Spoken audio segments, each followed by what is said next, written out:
উত্তরে মহান আল্লাহ বলেন, আসসালামু আলাইকা আইয়ুহান নাবিয়্যু ওয়া রাহমাতুল্লাহি ওয়া বারাকাতুহু।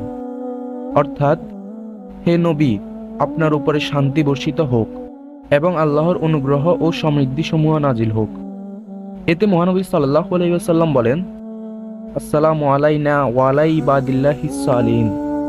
অর্থাৎ, আল্লাহর সমৃদ্ধি শান্তি বর্ষিত হোক আমাদের উপরে ও আল্লাহর সৎকর্মশীল বান্দাগণের উপরে।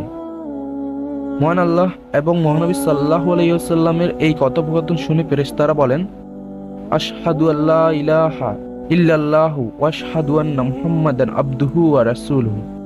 অর্থাৎ, আমি সাক্ষ্য দিচ্ছি যে আল্লাহ ব্যতীত কোনো উপাস্য নেই এবং আমি সাক্ষ্য দিচ্ছি যে মুহাম্মদ সাল্লাল্লাহু আলাইহি ওয়াসাল্লাম তার বান্দা ও রাসূল। সুবহানাল্লাহ। এখন আমি এবং আপনি আত্তাহিয়াতুর গুরুত্ব